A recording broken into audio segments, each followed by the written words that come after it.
Lancement du rapport annuel 2018 d'Amnesty International, c'est lundi 10 décembre 2018 à l'hôtel Onomo. Cette année, les femmes à l'honneur. Deuxième jour du deuxième congrès ordinaire de l'Association nationale des infirmiers et infirmières du Mali. C'est dimanche 10 décembre 2018. C'est l'amphithéâtre de la Maison des Aînés qui a servi de cadre à l'événement. Conférence de presse des 51 organisations de défense des droits de l'homme et associations de victimes au Mali. C'est mardi 11 décembre à la Maison de la Presse. Mesdames et messieurs, bonsoir. Merci de nous accueillir chez vous et bienvenue dans l'hebdo de cette semaine. Comme annoncé dans les titres, Amnesty International a organisé ce lundi 10 décembre 2018 une conférence de presse pour lancer officiellement son rapport annuel 2018 sur la situation des droits de l'homme. Reportage. Dans le cadre du lancement de son rapport annuel 2018 sur la situation des droits humains dans le monde, Amnesty International a organisé ce lundi 10 décembre 2018 une conférence de presse. Cette année, le rapport publié par Amnesty International met en exergue le combat pour les droits de la femme en 2018. Par ailleurs, il contraint l'État malien à respecter les droits humains. La rencontre de ce matin a pour but de publier le rapport annuel d'Amnesty International sur la situation globale des droits de l'homme à travers le monde. Les droits de l'homme sont malmenés au Mali et ne sont pas du tout respectés. Que vous voyez en longueur de journée des gens marcher. Les droits les plus élémentaires sont violés au Mali, notamment le droit à la marche. Les droits humains se portent très mal globalement pris au Mali. Nous constatons qu'il y a un recul en matière de protection et de respect des droits de l'homme. C'est la raison pour laquelle les organisations de défense des droits de l'homme se sont regroupées en réseau pour protester et pour mieux défendre les droits de l'homme. Nous comptons dénoncer à travers les médias, à travers les plaidoyers à l'endroit des autorités, ces violations des droits de l'homme. Nous comptons organiser demain une marche de protestation contre la loi dite d'entente nationale que le gouvernement veut faire adopter par l'Assemblée le 13 décembre. Nous pensons que la marche est un droit, qu'on n'a pas besoin d'autorisation pour marcher. Nous, ce que nous devrions faire, c'est une information. On leur a envoyé une lettre d'information dans le délai requis. Donc, on n'a pas besoin d'autorisation. C'est un droit acquis. Nous pouvons seulement informer les autorités, peut-être pour qu'ils sécurisent la marche.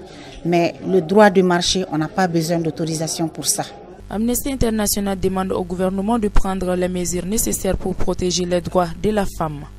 Le dimanche 9 décembre 2018 s'est tenu le deuxième jour du deuxième congrès ordinaire de l'Association nationale des infirmières et infirmiers du Mali dans l'amphithéâtre de la Maison des Aînés. Il avait pour thème central l'amélioration de la qualité des soins, un défi pour l'infirmier. Reportage Kadiatou Guindo, Moussa Timbini.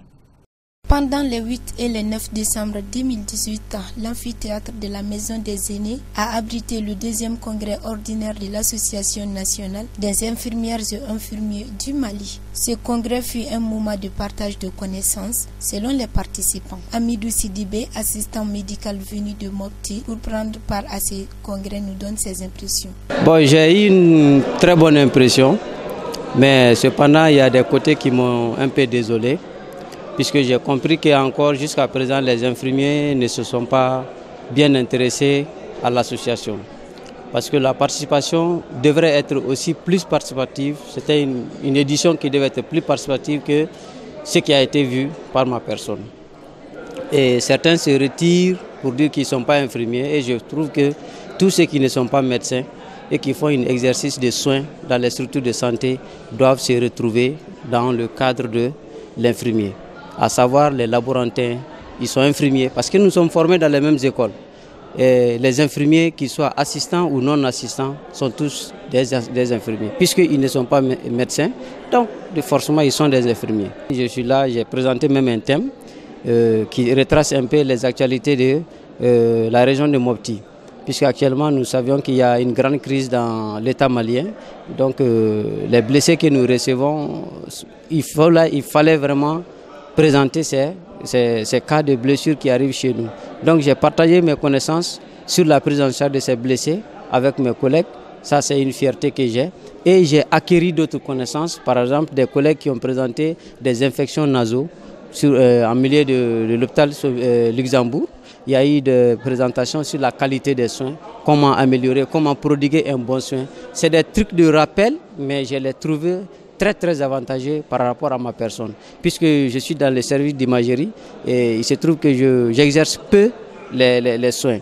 Maintenant, quand il y a eu ces passages d'exposer sur la bonne qualité, les bons accueils et les bonnes pratiques infirmières, donc ça m'a un peu permis de me ressourcer par rapport à mes leçons passées.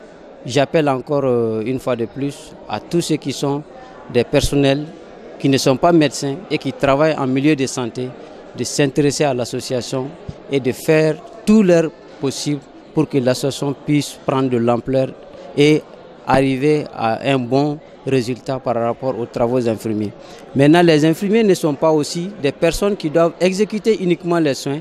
Il faut que les infirmiers qui ont évolué pour aller vers la spécialisation essayent de faire des recherches pour faire des présentations comme cette fois-ci. Vous avez peut-être entendu à parler, toutes les présentations qui ont été faites ici ont été faites par des infirmiers. Donc, puisque c'est les infirmiers qui l'ont fait, je suppose que d'autres personnes vont encore prendre ça comme un exemple et entamer des recherches pour que dans les jours à venir, lorsqu'il y aura des présentations, qu'il y ait plus d'infirmiers présentent de bonnes choses et pour partager leur expérience de pratique. Ainsi, Sidi Koulibaly, secrétaire général de l'Ordre des infirmières et infirmiers du Mali, nous parle de la particularité de ce deuxième congrès et nous donne son avis par rapport au thème choisi. La particularité de cette édition, parce que la première et la deuxième, ça fait déjà bientôt 8 ans, alors que les instances, c'est tous les 3 ans. Nous sommes en train de relier, si possible, si on peut amener à 5 ans. Et en 2015, nous étions obligés de quand même de renouveler le bureau en assemblée générale par des congrès classiques. Et cette deuxième édition, nous avons voulu faire pour quand même véhiculer certains messages. Parce que ça coïncidait avec la création de l'Ordre des infirmières et infirmiers du Mali.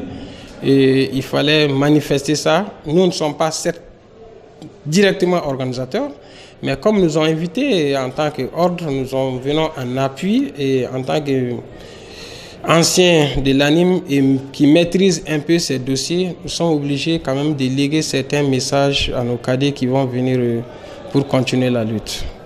Le thème choisi, je crois que c'est un thème pertinent. Je disais tantôt, le défi de l'amélioration de la qualité des soins, ce n'est pas propre seulement à nous professionnels de la santé. Je crois que ça va avec l'intérêt aussi même des patients, les usagers.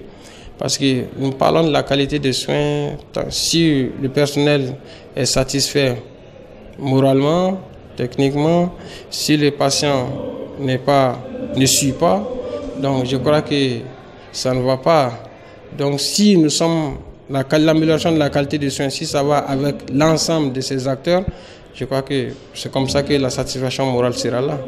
Plusieurs personnalités ont pris part à ce deuxième congrès, notamment le président du Conseil national de l'Ordre des infirmières et infirmiers du Mali, Boubacar Sidiki Diabaté. Il s'est dit honoré.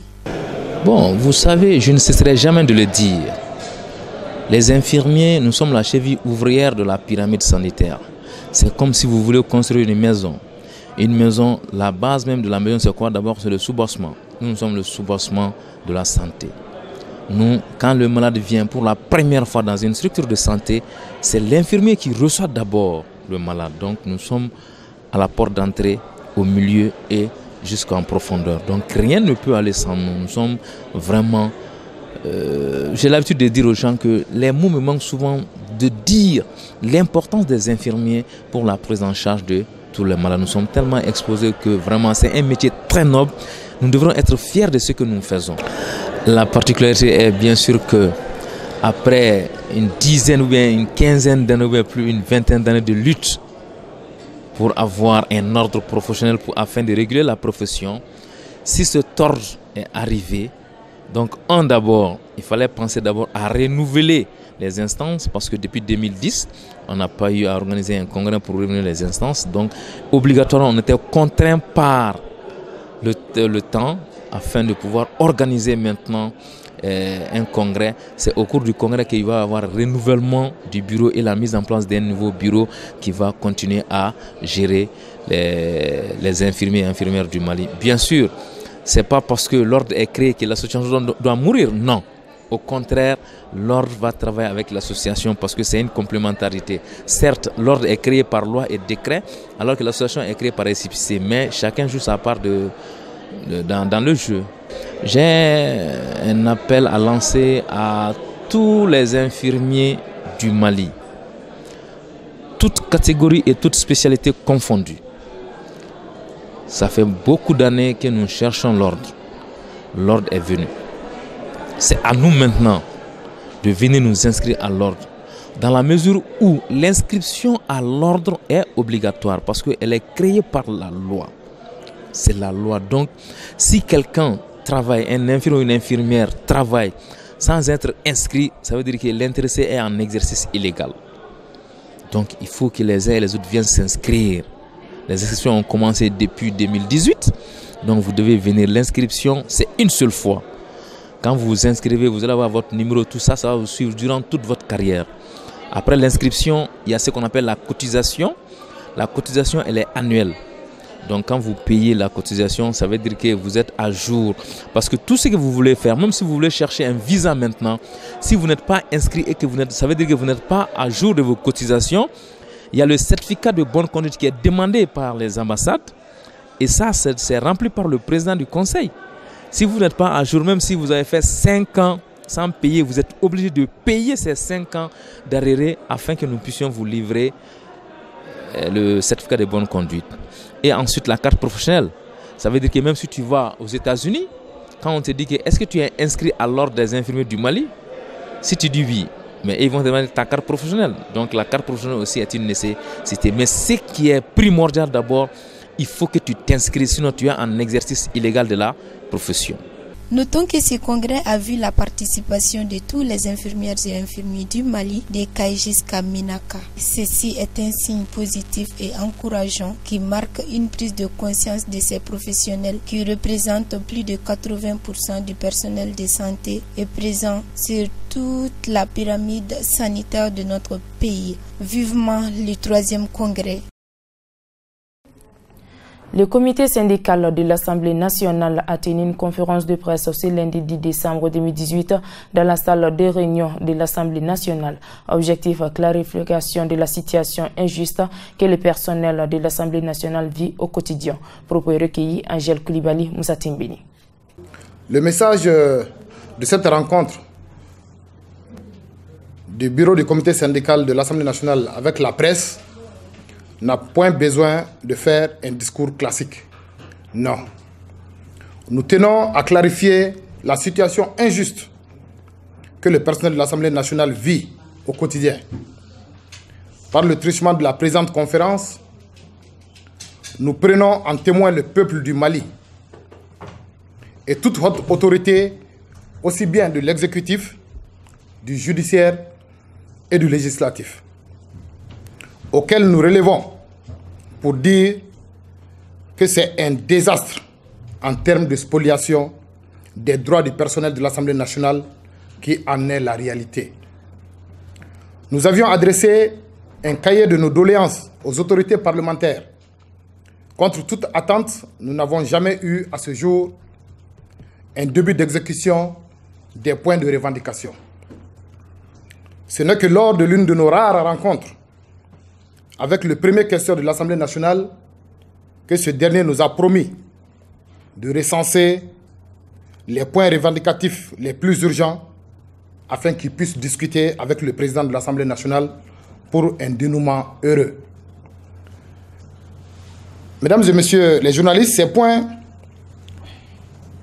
sont, entre autres, les salaires inégalitaires dans le traitement financier de certains cadres de même catégorie, hormis les avantages d'ancienneté, au mépris des textes. Inversion de charges de lien, de subordination dans certains cas, où le cadre moyen ou inférieur joue le rôle de l'autorité patronale sur des cadres A. La création de textes arbitraires brimant les droits des cadres supérieurs, appelés agents législatifs, dont le dessein est de spolier injustement leurs droits dûment consacrés. La sous-traitance des cadres, agents législatifs, en termes de salaire, d'indemnité, d'autres commodités, ainsi que le versement des frais de communication. La non-dotation des reprographes, des documentalistes, des chauffeurs, des plantons, des manœuvres pour d'autres commodités, leur permettant de traiter les déchets toxiques qu'ils absorbent directement ou indirectement du fait des machines de travail.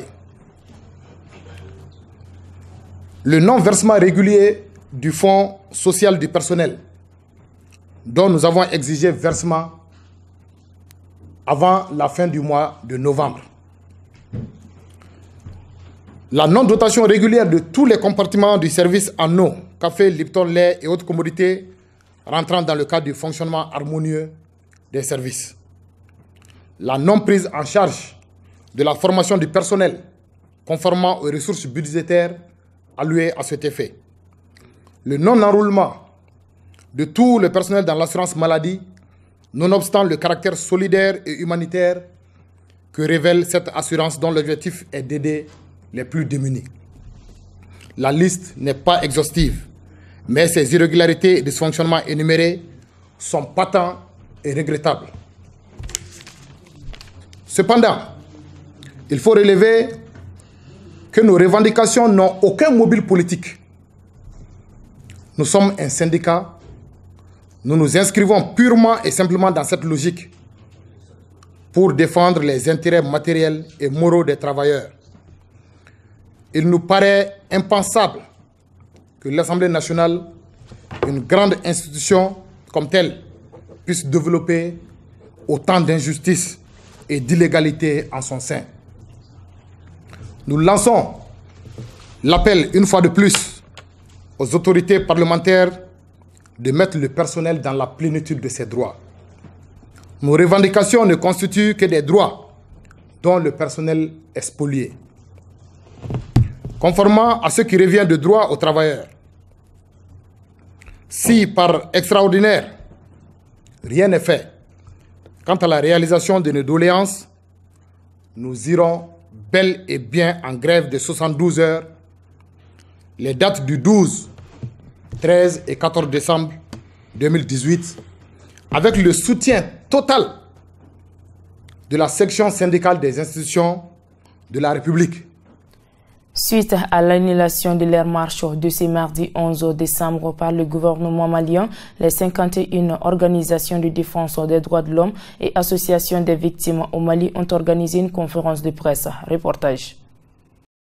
Sans justice, pas de paix ni de développement, mandat d'arrêt contre l'impunité, entente oui, impunité non, oui à la cohésion sociale, non à l'humanisme des criminels, telles sont entre autres expressions qu'on pouvait lire sur les pancartes et les t-shirts lors de la conférence de presse des 51 organisations de défense des droits de l'homme et associations de victimes au Mali, après leur marche pacifique pour le retrait du projet de loi d'entente nationale empêché ce mardi 11 décembre 2018 par le gouvernement. Maître Mokhtar Mariko, président de l'Association malienne des droits de l'homme.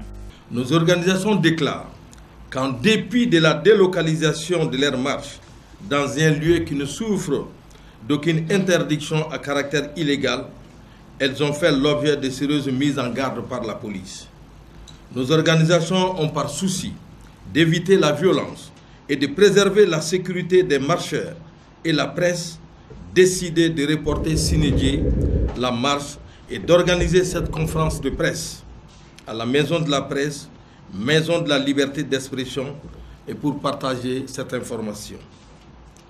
En effet, hier, 10 décembre 2018, vers 14 h, nos organisations avaient été invitées par les services du gouvernorat de Bamako à venir retirer la réponse à leur lettre d'information. C'est comme ça qu'on nous a appelés, c'est comme ça qu'on nous a dit. Cette lettre d'avis défavorable du gouverneur du district de Bamako tendait à interdire particulièrement leur marche du mardi 11 décembre 2018, c'est-à-dire aujourd'hui, suite à la lettre numéro 0535 GDB CCAB datée du 7 décembre 2018. Suite à cette décision, nos organisations avaient voulu délocaliser la marche d'aujourd'hui au monument Cabral, 6 à Lafiabougou, Hier soir, c'est-à-dire lundi, nos organisations ont été sommées par la police de ne pas se rassembler à ces lieux au motif qu'elles auraient reçu l'ordre d'empêcher toute manifestation à Bamako. Maître Mariko appelle les élus locaux de ne pas voter la loi d'entente nationale. Aux élus de la nation, je veux parler des députés, à ne pas voter le projet de loi dite d'entente nationale en l'état. L'engagement d'un dialogue direct entre l'Assemblée nationale et les associations de victimes et organisations de défense des droits humains sur le projet de loi d'entente nationale issu de ces consultations afin qu'elles puissent exprimer leurs préoccupations et craintes au sujet du projet de loi tel que rédigé actuellement. Salif Fofana, représentant d'Amnesty International Mali, invite le gouvernement malien au respect des droits humains. Le gouvernement, à travers son Premier ministre, n'a pas voulu apporter des réponses à des préoccupations légitimes des populations. De cette triste et malheureuse réaction du gouvernement, nos organisations tiennent à préciser une fois de plus au gouvernement, aux citoyens maliens, de ce qui suit. Elle ne s'oppose pas à des mesures d'amnistie car conscient que dans le cadre d'une crise comme celle du Mali, il faut aussi donner la chance au pardon. Cependant, elle précise qu'elle s'oppose au projet de loi dite d'entente nationale et aux mesures d'amnistie telles qu'initiées par le gouvernement et soumises aux députés. Selon Mme Aïdara Aminei Maïga, représentante des victimes, le gouvernement doit impliquer les victimes avant l'adoption de cette loi. La déclaration du Premier ministre interpelle. Des centaines de milliers de gens seront donc exonérés des poursuites.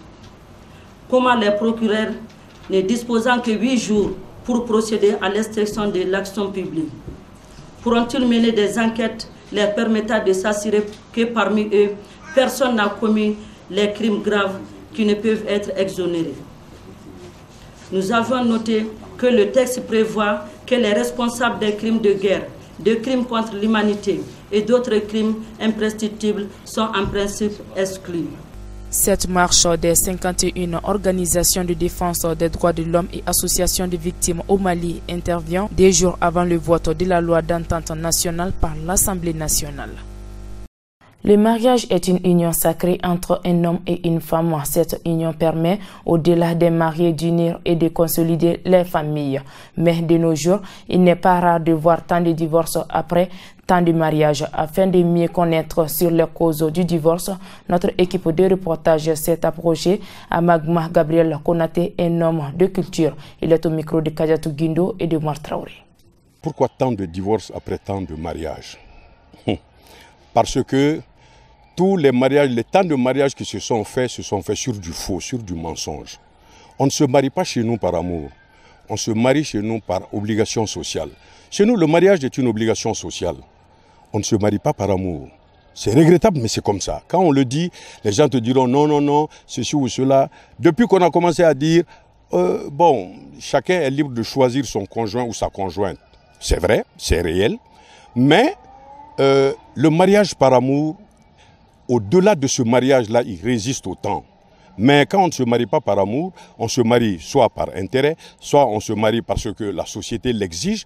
Aucune de nos filles, de nos femmes ici au Mali n'accepte de s'assumer. Toutes les filles, quelles qu'elles soient, même si elles sont millionnaires, même si elles sont des cadres, elles ne peuvent s'exprimer que lorsqu'elles sont chez un mari. Or, une femme, tu peux t'exprimer, tu peux avoir ta vie, alors que tu n'es pas marié. Mais nous, notre société ne veut pas de ça. Il faut que tu sois marié, que ce soit bien maintenant ou mal. Donc les filles préfèrent mal se marier et divorcer pour qu'on dise au moins que Furuji Karakuna quoi. Voilà le problème. Et c'est ce qui est regrettable dans une société comme la nôtre. Il faut qu'on puisse s'assumer, qu'on puisse prendre les responsabilités. Parce que nous confondons les choses. Nous confondons la société occidentale avec notre société à nous. Or, l'Occident n'a pas la même culture que l'Afrique. Et l'Afrique, au Mali, nous n'avons pas la même culture que les pays côtiers. Donc, il faudrait que nous puissions nous assumer, que les parents puissent décider que, bon, voilà, on va donner notre fille à un tel. Pourquoi? Parce qu'ils ont analysé. On ne se marie pas n'importe comment. Et on ne se marie pas n'importe où. Ça, c'est très important. Quand on se marie, les anciens avaient pris le temps de vérifier. Est-ce qu'on peut se marier dans telle famille? Est-ce qu'on peut se marier dans telle famille? Est-ce qu'il n'y a pas de cas de folie dans telle ou telle autre famille? C'est ça. On a l'impression que c'est l'Occident qui a amené les analyses médicales, les ceci ou ça. Mais ce n'est pas vrai. Nos anciens faisaient cette analyse-là avant. Et quand tu demandais la main d'une fille, ses parents disaient est-ce que les femmes vieillissent dans cette famille-là? Est-ce que les hommes vieillissent dans cette famille-là? Donc, ils font les analyses, ils font des recherches pour savoir que quand tu te maries dans cette famille, ta durée de vie est très limitée pour la simple raison qu'ils entretiennent mal les femmes. Et quand on dit à une fille, quand elle doit se marier à un homme, quelque part, ils font des analyses pour savoir ceci ou cela concernant la fille. Est-ce que cette femme que tu veux épouser, sa maman a vieilli dans son ménage? Est-ce que sa maman a fait ceci, sa maman a fait cela, sa maman a un tel comportement, comme elle traitait son père? C'était très important, on tenait compte de tous ces aspects. C'est à partir de là qu'on faisait le mariage. Mais aujourd'hui, on se prend au bout de la rue, d'accord, on avance les colas. Bon, quelle que soit la situation du monsieur, quelle que soit sa position, on se marie parce qu'il est dans une belle voiture, il est dans une grosse voiture. Tu ne connais rien de lui.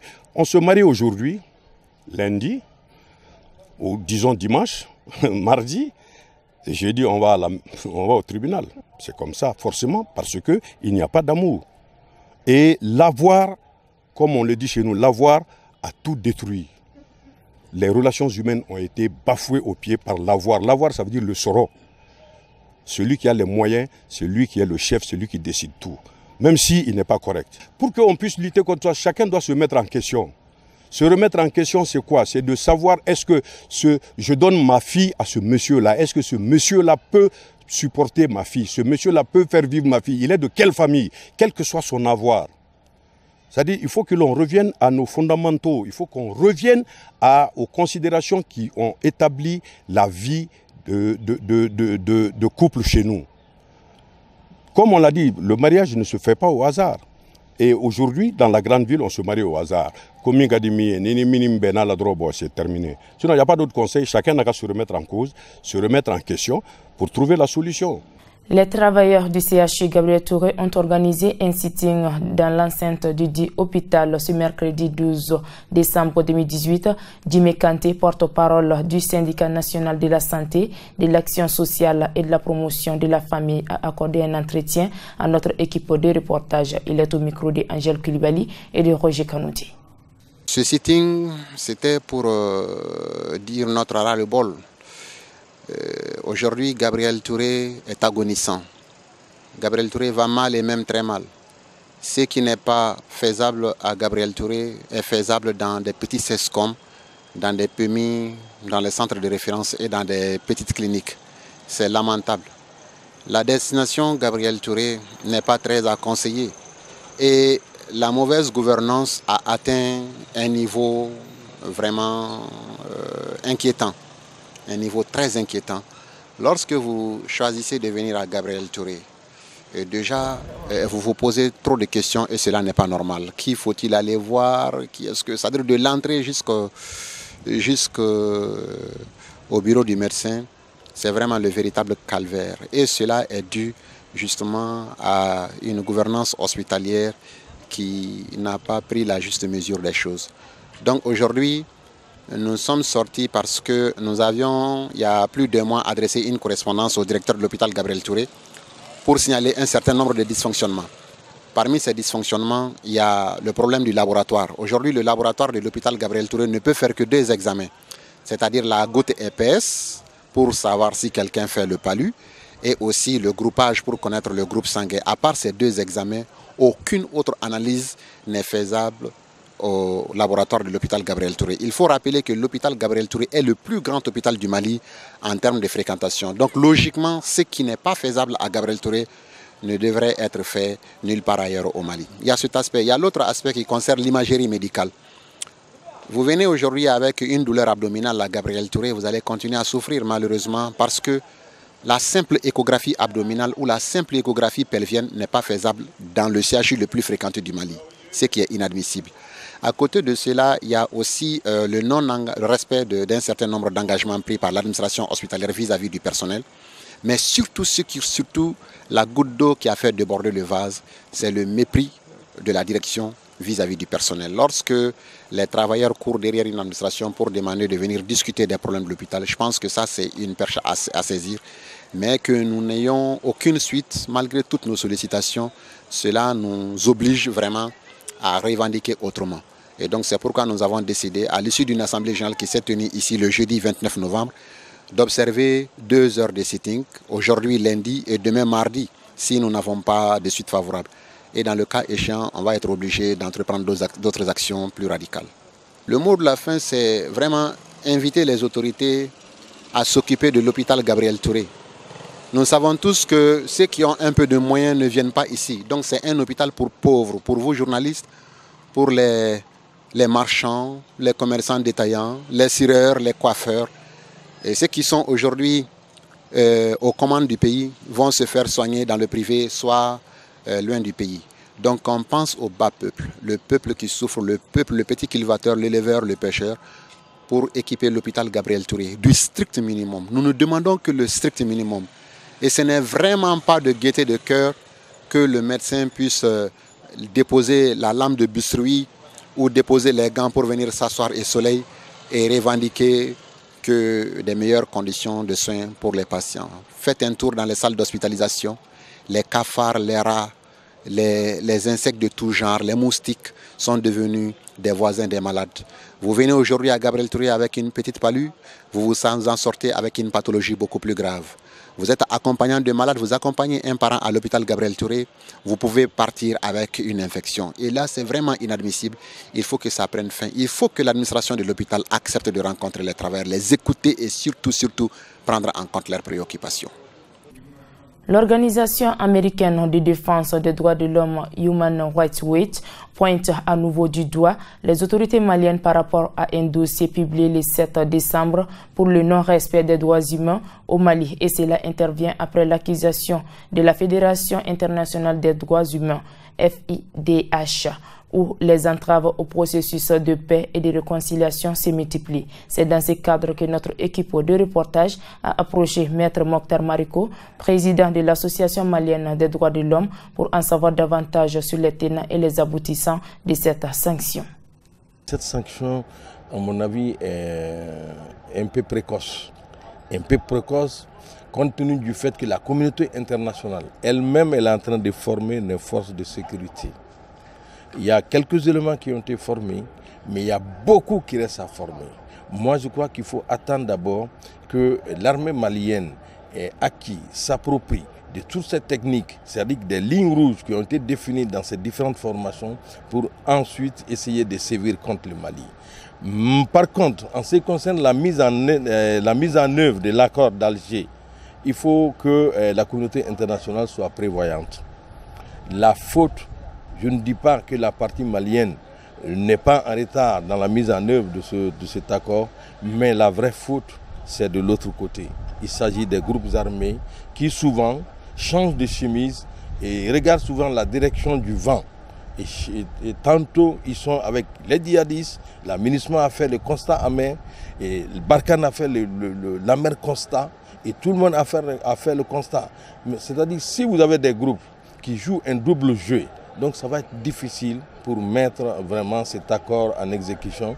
Voilà pourquoi j'ai dit qu'il faudrait une analyse approfondie de la chose.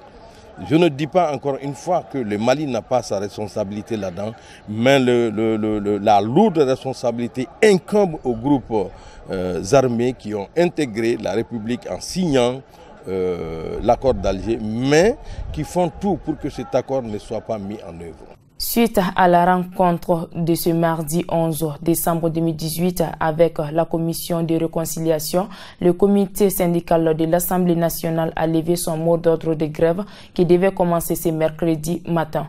Ibrahim Mahaman Touré, secrétaire général du syndicat de l'Assemblée nationale, au micro de Angel Koulibaly et de Sidi Mahaman Sidibi. Nous avons levé notre mot d'ordre de grève à l'issue d'une rencontre hier qui a eu lieu dans les locaux de l'Assemblée nationale de 10h jusqu'à 16h30.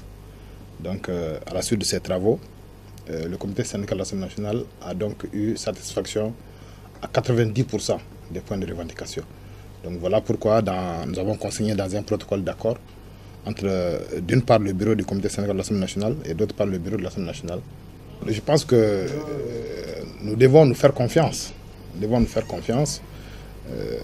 Nous avons été reçus par le deuxième vice-président de l'Assemblée nationale, le 10e vice-président également, plus le premier caisseur, le deuxième caisseur, le secrétaire général de l'institution, le directeur de cabinet, des conseillers au niveau du cabinet et certains administratifs au niveau de l'administration parlementaire. Donc je pense que nous avons confiance. Nous avons confiance que le protocole d'accord qui a été signé sera vraiment exécuté à bon escient. L'appel que nous lançons, c'est que nous levons, à travers ce protocole d'accord, nous levons notre mot d'ordre de grève. Et par la même occasion, nous remercions l'ensemble des institutions de la République pour le soutien accordé aux personnes de l'Assemblée nationale et leur demande également de lever le mot d'ordre de grève lancé par l'Assemblée nationale du Mali. Malgré les thèmes choisis pour le 28e anniversaire de l'AEM, la violence en milieu scolaire et universitaire, quelle solution? Le phénomène persiste. Le samedi passé, un étudiant du nom de Soumaïla Diko, membre de l'AEM, a été assassiné à coups de couteau. Nou Togo, ancien membre de l'Association des élèves et étudiants du Mali, nous donne son point de vue. Kadiatou Guindo, Roger Kanouté. J'ai participé tout récemment à la rencontre pour un peu parler sur la violence à l'école. Je pense en toute honnêteté que ce que je vois, donc, c'est des rêves. Et que je pense souvent que je touche du bois, je pense réellement que c'est des rêves, mais en réalité, ce que je vois, ce n'est plus des rêves, c'est la réalité.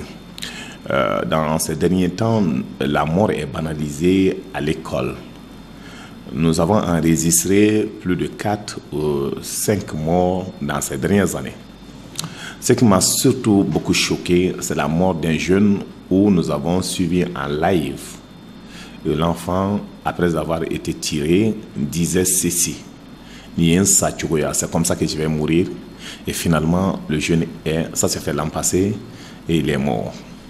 Et cette année encore, par surprise, on a entendu il y a seulement une semaine qu'un jeune a été poignardé. La question qui mérite d'être posée, comment les jeunes peuvent se retrouver jusqu'à se poignarder? Or, on est parti pour la recherche de la connaissance, la colline du savoir, où les étudiants partent pour se former académiquement, pour avoir des responsabilités demain à exercer dans notre République. Moi, je ne peux pas comprendre que pour partir chercher de la connaissance, les gens donc, vont arriver jusqu'à se poignarder ou à tirer à bout portant les uns sur les autres. Je ne comprends pas parce que ça me dépasse. Parce que pour moi, il n'y a pas, quelle que soit l'association des élèves et étudiants, nous n'avons jamais en son temps créé la violence entre nous parce que la violence, on le faisait, même si la violence est la violence verbale. Mais arriver à se prendre des couteaux, des couteaux, donc des fusils pour aller à l'école, tout simplement pour des responsabilités de l'association des élèves étudiants, je ne comprends pas. Parce que je ne vois pas qu'est-ce qui se passe là concrètement. C'est pour cela, à un moment donné, nous avons dit tout ce qui est, donc les avantages des parkings, tout ce qui est l'école, normalement, aujourd'hui, les retombées doivent venir donc, à ce qu'on appelle des structures qui ont été créées, qu'on appelle CENU, qui devraient gérer ces structures-là. Donc, je ne vois pas pourquoi donc, ce combat revient. Donc, cette responsabilité, nous, effectivement, on était des responsables. On a géré l'école, on a géré en son temps, parce qu'à l'ensemble de Bamako, il y avait à peu près 6 à 7 lycées et les écoles secondaires supérieures, donc on ne dépassait pas une quinzaine. Mais nous avons géré avec responsabilité sur l'étendue du territoire national, mais jamais il y a eu des morts dans notre rang parce qu'on s'est dit, il y avait des discussions, il y avait des échanges, il y avait donc la formation, donc il n'y a jamais eu. Donc pour moi, je ne comprends pas. On ne peut pas aller chercher le savoir et se tuer. Je ne peux pas comprendre dans la philosophie et dans la mentalité des jeunes qu'à un moment donné, un instant T seulement qu'on peut prendre des fusils pour tirer sur quelqu'un. Je ne comprends pas. Ça me dépasse. Mais le problème, c'est que je pense réellement qu'il y a une responsabilité à assurer. Et donc, tous ceux qui tombent dans cette situation doivent répondre de leurs actes. Et c'est très clair.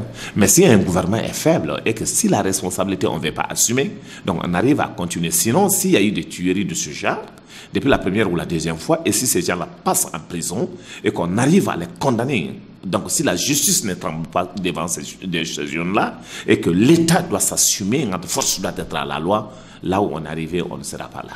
D'abord, indiquer ce phénomène, il faut que l'AEM comprenne que nous sommes là pour les revendications matérielles et morales des élèves et étudiants et que nous n'avons pas droit donc, à une violence, donc on n'a pas droit donc, à créer ces conditions-là.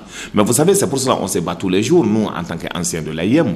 On évite parce que d'autres veulent profiter de cette situation pour parler de la dissolution de l'association des élèves et étudiants. Nous allons nous ériger contre ça. Parce que vous savez, il y a des martyrs, ceux qui sont sortis, ils se sont donnés, là, et ils ont accepté de mener le combat contre un gouvernement donc, dictatorial de Moussa Traoré. Et donc nous sommes arrivés donc, à la fin de ce régime pour que les Maliens puissent, aujourd'hui, et qu'on puisse avoir la chance de sortir à la télé, discuter, donc, échanger, donc, faire des démarches, travailler donc, pour que le Mali soit ici.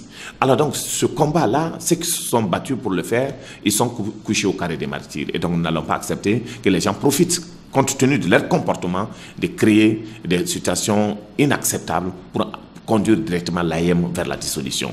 Je l'ai dit, aujourd'hui, dans l'AEM, il devrait y avoir des discussions. Ils doivent réorganiser, parce qu'au départ, il n'y avait pas plus de 26 départements au Mali. Au lycée, sur l'étendue du territoire national, on n'avait pas plus d'une vingtaine de lycées sur l'étendue du territoire national. Au moins 20, 25, on ne dépassait pas ça.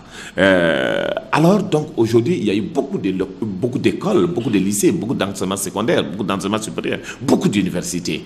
Il faut que le débat soit décentralisé. Il faut que les gens s'organisent. Il faut que les renouvellements se fassent donc avec d'autres méthodes. Il faut que, d'abord, que les comités directeurs se tiennent pour que les gens soient informés. Il faut que ces responsables-là soient donc des responsables capables de prendre leur avenir en main en se disant qu'après l'école, il y a une vie. Donc, à l'école, on ne peut pas rester éternellement des étudiants pensant que réellement que nous allons profiter. Il faut que le gouvernement comprenne aussi qu'on ne peut pas continuer à faire miroiter devant des élèves et étudiants qu'après ces formations-là que vous allez avoir, qu'on va vous nommer au niveau des responsabilités et qu'on les donne des bourses, qu'on les gère autrement. Donc, ça pose problème. Donc, ça, tout ça, si on arrive à résoudre le problème, je pense réellement que ça peut changer. D'abord, de demander à la mobilisation, votre avenir, les élèves et étudiants du Mali, votre avenir, c'est de travailler. Parce que nous sommes dans le monde de la concurrence aujourd'hui. Les Ivoiriens viennent ici pour travailler, les Sénégalais viennent ici pour travailler, les Français viennent pour travailler. Vous avez remarqué que des étudiants qui ont terminé les études en France sont en train de rentrer parce qu'il n'y a plus de boulot là-bas. Donc c'est un monde de la concurrence. Donc ce monde de la concurrence, il n'y a pas de pitié. Vous bossez, vous avez la réussite en main. Vous ne bossez pas, vous allez payer cash. Alors donc j'invite les gens à la mobilisation, au travail, à l'assiduité et à se former. Parce qu'à un moment donné, la jeunesse, donc, en son temps, si on est jeune, on peut se former. La vieillesse, donc, franchement, on commence à méditer sur son sort. Donc l'avenir donc, est sûr pour vous si vous travaillez. La concurrence est rude. Le travail doit être encore attaché les ceintures pour relever les défis de l'avenir. Ce jeudi 13 décembre 2018 s'est tenu dans la salle de plénière Modibo Keïta de l'Assemblée nationale une séance plénière. Ordre du jour, l'adoption du procès verbal, la déclaration sur le projet et la promotion des lois et communications. Honorable Boubacar Djankissa Sissoko, président de la commission santé à l'Assemblée nationale, au micro de Angèle Koulibaly et de Roger Kanouti. La salle Modibo Keïta de l'Assemblée nationale a abrité la 30e séance plénière de l'Assemblée nationale ce jeudi 13 décembre avec comme ordre du jour l'adoption du procès verbal des lois et communications. Plusieurs lois ont été adoptées, parmi lesquelles celle de la santé qui paraît importante selon l'honorable Boubacar Djankissa Sissoko, président de la commission santé de l'Assemblée nationale. Le but de cette plénière, c'est de voter la loi par rapport au projet qui nous concerne. C'était le projet en rapport avec le régime d'assurance maladie universelle. À ce niveau, les 3 points ont été vraiment adoptés à l'unanimité. Bon, en fait, quand le projet a été adopté, il s'agit maintenant au gouvernement de procéder à son application. Nous, en tant que membres de l'Assemblée, en tant que députés, on vient après pour contrôler l'action du gouvernement, ce qu'on a eu à décider en plénière ici. Est-ce que le gouvernement est en train d'appliquer correctement sur le terrain? C'est ce qu'on appelle le contrôle de l'action gouvernementale. Voilà. Bon, nous avons fait, par rapport au vote de ce projet de loi, qui est le régime d'assurance maladie universelle, nous avons formulé des recommandations à l'endroit du gouvernement.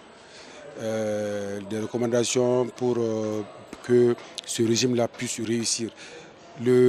Le régime d'assurance maladie universelle, en un mot, c'est de soigner les Maliens, tous les Maliens, de façon équitable. C'est ce que ça consiste en fait. Et c'est là à travers ce qu'on appelle déjà, ce qu'on a déjà, ce qui est l'existence, c'est-à-dire AMO, l'AMO et la CANAM, les mutuelles. Et maintenant, il faut mettre en jeu aussi, il faut mettre également dans le même lot le RAMED. Notons que les 3 points sur la loi votée dans l'Assemblée nationale ont été adoptés. Face à un refus de la relecture des textes organiques de la Direction générale du commerce et de la concurrence DGCC et la suppression de l'assurance à l'importation, les travailleurs des structures vont aller en grève de 112 heures à partir du 2 janvier 2019, selon le secrétaire général de la section syndicale du commerce et de la concurrence. Il est au micro de Kadiatou Guindo et de Roger Kanouté. Nous avons décidé de déposer un préavis suite à l'Assemblée générale tenue hier face à un certain constat qui constitue une violation grave des missions de notre service, notamment concernant la relecture de certains textes au niveau du commerce extérieur. Nous avons constaté que la Direction générale du commerce et de la concurrence, en tant que structure chargée de l'élaboration de la politique commerciale et son suivi au Mali, nous avons constaté que nous sommes carrément mis de côté au profit du patronat, le CNPM qui n'est autre que le syndicat des opérateurs économiques privés et sous la couverture du ministère des Finances. Bon, face à cette injustice, nous avons entamé une série de démarches, mais nous n'avons pas eu gain de cause et on a été obligé en tant que syndicat de convoquer une assemblée générale de l'ensemble des travailleurs et leur exposer le problème. L'Assemblée a jugé nécessaire qu'on dépose le préavis et un préavis de 72 heures. Et le second point également, ça concerne la question de l'assurance au niveau de la levée des intentions. Depuis 2015, il y a une violation grave et flagrante de notre décret 505 et son arrêté d'application qui fixe les conditions à remplir pour avoir une intention d'importation. Donc, dans ces conditions citées, l'assurance n'est nullement citée. Mais au jour d'aujourd'hui, tant qu'il y a un opérateur économique qui veut lever une intention, l'intention ne se présente pas avec une police d'assurance, il ne peut pas avoir son intention d'importation. Cela est une violation flagrante des textes. Donc, nous, en tant que travailleurs de la structure, nous avons jugé nécessaire de mettre fin à cette pratique, puisque en tant que travailleurs, nous ne pouvons pas pousser d'autres opérateurs économiques à payer pour d'autres et de façon injuste. Donc nous voudrons que ces choses-là soient mises à leur place pour que notre service puisse travailler de façon normale. Les préavis que nous venons de déposer, nous avons des problèmes ici, mais c'est rare de voir ça avec les syndicats. Nous demandons tout simplement le respect des textes. Comment comprendre que pour une relecture des textes, qu'on mette à l'écart les services publics et qu'on laisse entre les mains des privés? Puisque c'est ça la réalité aujourd'hui. Parce que tout simplement, il y a un mandat qui a été donné au CNPM pour gérer les PVI. Ils sont en train d'outrepasser ce mandat et se substituer à l'administration. Ça, c'est pas acceptable. Les CNPM, c'est des privés. Ils défendent que les intérêts des privés. Nous sommes des structures de l'État. Nous sommes là pour élaborer les textes au nom de l'État. Donc, parce que tout simplement, il y a des individus qui ont des intérêts liés au texte, nous ne pouvons pas accepter à ce qu'on nous mette à l'écart pour qu'ils puissent élaborer les textes et à leur guise. Donc ça, c'est inacceptable. Donc c'est une situation qui interpelle les plus hautes autorités.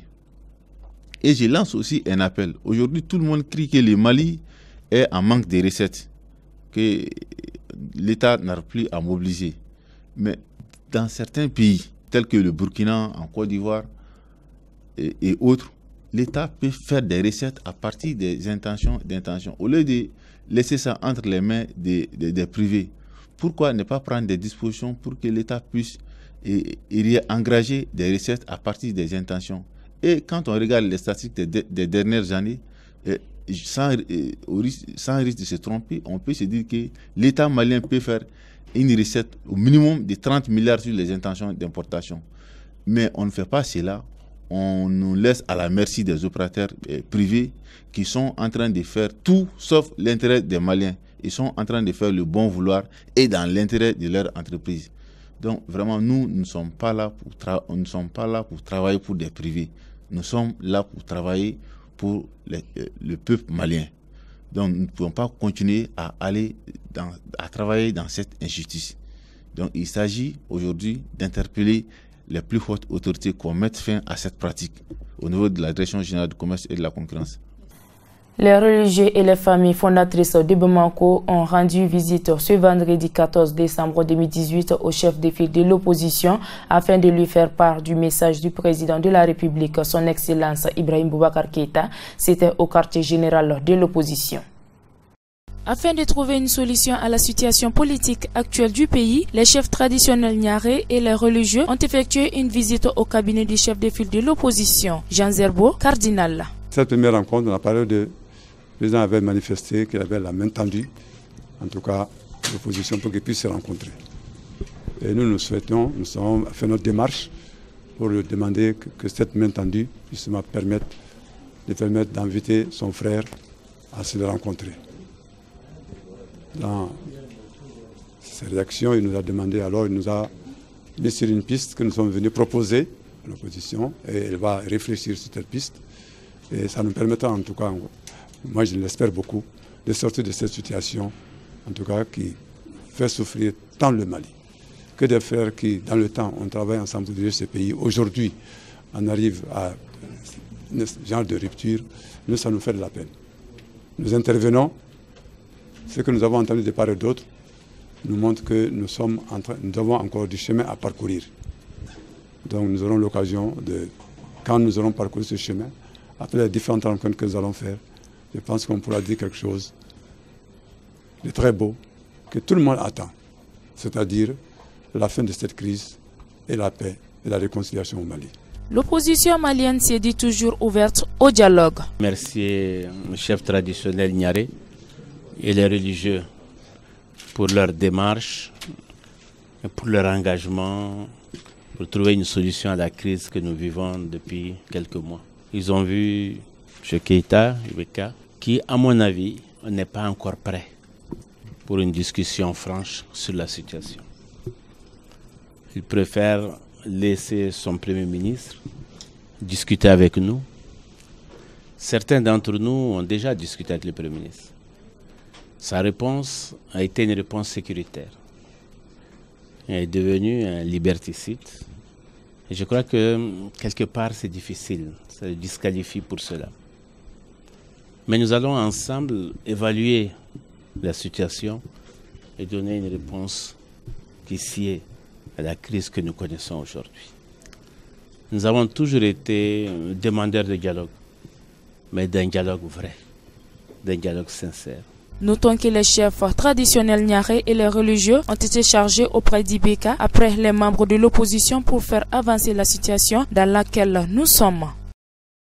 Afin de récupérer leur terrain d'entraînement, les responsables et les joueuses de l'équipe de football des Super Lions d'Amdalaï ont sollicité l'aide du ministère des Sports à travers une lettre de doléance qu'ils ont remise au chef de cabinet du ministre des Sports au cours d'une marche organisée ce jeudi 13 décembre. Pour faute de troubles à l'ordre public. Donc nous avons jugé nécessaire que, comme nous respectons la loi, nous respectons la décision du gouverneur, nous avons demandé d'annuler la marche, mais l'objectif de la marche était de rencontrer le ministre, lui remettre nos propos par rapport à une déclaration par rapport aux difficultés que nous rencontrons aujourd'hui.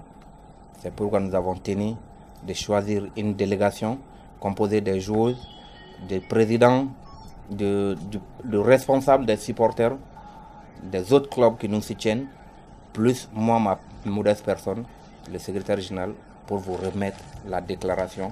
Et j'espère que vous allez vous impliquer cette fois-ci pour que nous puissions avoir nos terrains dans un bref délai. Et si c'est possible, dès le lundi, si les filles peuvent commencer à s'entraîner.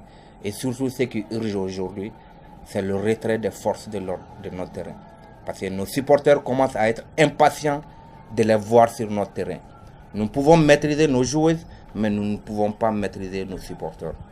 Les supporters, quand ils voient les forces de l'ordre sur le terrain qui les gardent 24 heures sur 24, ça peut aboutir un jour à des problèmes que nous-mêmes nous ne souhaitons pas.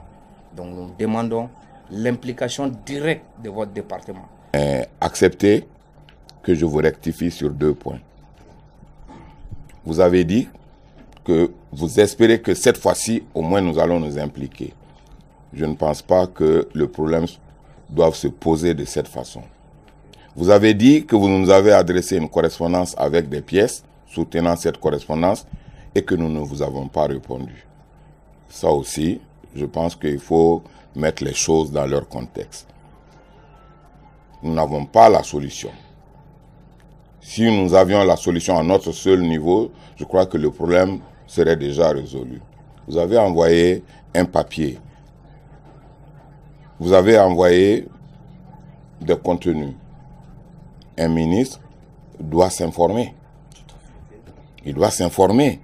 Il doit voir les tenants et les aboutissants et surtout voir dans quelle mesure il peut vous aider. Mais je comprends l'urgence, mais si vous sautez sur toutes ces étapes, vous mettez le ministre dans une situation embarrassante. Je ne crois pas que ce soit ça l'objet. Vous dites que cette fois-ci au moins, non, c'est la première fois que nous sommes sollicités. Donc il n'y a pas de précédent. Donc cette fois-ci, ça veut dire que vous avez fait des tentatives et que voilà, nous n'avons pas été de bonne foi, de bonne volonté avec vous. Ce n'est pas ça le cas. Je voulais donc faire des mises au point sur ces 2 aspects. Pour en venir donc à votre doléance, ou en tout cas à votre lettre, je me ferai le devoir de remettre ce document au ministre. Et tel que je le connais, puisque vous avez dit, tout ce qui concerne le sport concerne le département du sport, et donc le premier responsable du département, c'est monsieur le ministre. Donc, comme il l'a promis, il verra, il s'investira entièrement pour voir dans quelle mesure donc les lions, les super lions même, peuvent donc revenir sur leur terrain et s'entraîner, commencer à s'entraîner le plus tôt que possible. Enfin, sport pour boucler cette édition. La première journée de la Coupe de l'arbitrage de la Ligue de football de Bamako a donné son coup d'avant ce mardi au stade Modibo Keïta. En ce début de compétition, les Blancs ont dominé les Yélé olympiques de Bamako par 5-0. Awakamisoko Roger Kanouté. Photo de championnat national depuis novembre 2017. Les instances régionales ont mis en place des compétitions au profit de leur club. C'est ainsi que la Ligue de Bamako revient avec un tournoi dénommé Coupe de l'arbitrage. Les 10 tournois regroupent les 12 clubs de première division de Bamako qui ont été répartis en 2 groupes de 6 équipes. À l'issue de la phase de groupe, les 2 premiers jouent les demi-finales pour une place en finale. Bon, pour l'instant, la Ligue a organisé cette compétition pour mettre ses équipes en jambe. Uniquement ces équipes en jambe, parce que nous, on est à la Ligue, on a beaucoup d'équipes en première division. Donc on est obligé, comme il n'y a pas le championnat d'abord, il n'y a pas Coupe du Mali, mais les compétitions africaines sont en train de se jouer. Donc c'est pour cela qu'on a mis cette coupe en jeu, pour mettre nos équipes en jambe.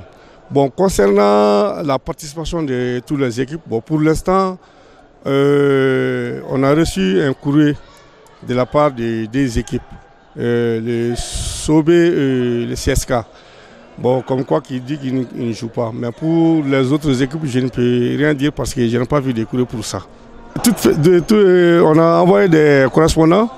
Bon, personne n'a répondu défavorable, sauf hier, aujourd'hui même, le jour du match aujourd'hui, on a reçu des courriers. Sinon, toutes les équipes ont été averties qu'on va commencer la compétition.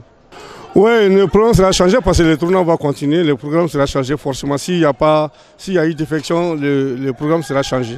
Ouais, pour le club de deuxième division, on a un nouveau partenaire qui est Ural Moto qui nous a démarché pour mettre un coup à leur nom. Mais cette fois-ci, ce sera les équipes de deuxième division. Donc toutes les équipes de deuxième division vont participer à ça. On a fait le projet bientôt, on va commencer les championnats du football féminin. On a fait les projets. Dans les jours à venir, si on termine ça, on va commencer ça. Bon, pour le tournoi de l'Alouda, ça c'est en formule de championnat. Les deux équipes qui vont totaliser le plus grand nombre de points vont jouer la finale. Oh non, il n'y aura plus de poule A et de poule B. S'il y a une défection, il n'y aura plus de poule A et de poule B. On va jouer comme on a joué la Coupe de la Ligue. Ça sera joué avec cette formule aussi. Une occasion pour le stade malien de Bamako, c'est le représentant en compétition africaine du Mali, de se préparer pour le deuxième tour contre la SEC de la Côte d'Ivoire. Un match qui est prévu pour ce samedi au stade Modibo Keïta à partir de 17h. À l'ouverture de la compétition, le stade malien de Bamako a battu les Yellow Olympiques par la large victoire de 5-0 et le match se poursuit. Voilà, c'est tout pour l'hebdo de cette semaine. Merci de nous avoir suivis et bonne suite des programmes sur la Liberté Télévision.